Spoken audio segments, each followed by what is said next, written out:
beer, it's good for you.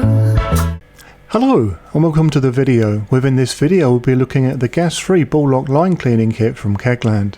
This kit offers cheap yet effective cleaning of your beer lines without the cost or need of using CO2. Let's get started. At the heart of this kit is Kegland's well-known T-piece. Also included in the kit is a carbonation cap and a 30cm piece of EVA barrier line, which you will fit together as you can see I've already done here. The carbonation cap and line is then screwed onto the top of the T-piece as shown here.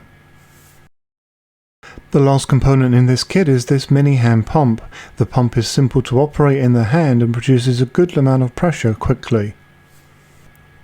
This pump is simply screwed into the side of the T-piece. This is everything supplied with this kit, but you will also need a bottle, which can be simply any plastic bottle with a standard screw cap design. Your plastic bottle then screws into the bottom part of the T-piece as shown here. Here I am using a 1.5 litre size bottle, which means the supplied line does not need any cutting, but if you choose to use a smaller bottle then you may need to cut down this line. This is now ready to go, so let's now look at the uses and options. Your first step is to add a PPW type cleaner or liquid line cleaner to your bottle along with a suitable amount of warm water. Temperatures as high as between 20 to 30 degrees Celsius or 68 to 86 degrees Fahrenheit are recommended by Kegland as suitable and effective for line cleaning, though some line cleaners like 5 Stars Liquid Line Cleaner are advertised as still being effective at much colder temperatures. Here is an external beer line that I use on unitanks. I am demonstrating with this line because frankly it is easier to show, but naturally this pump kit works just the same in principle with beer lines in kegerators and keezers too.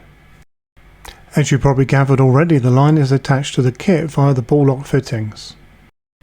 I then suggest building up some pressure with your pump until the plastic bottle feels solid.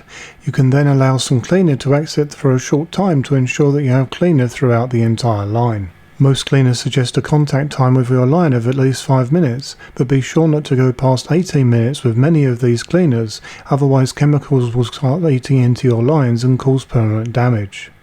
Check the instructions of your cleaner to be sure. Once you have done the good work with your line cleaner, then you must flush the line with plain water to remove the chemicals. After you have done this, then I suggest you sanitize the lines by running your favourite no-rinse sanitizer through to finish up.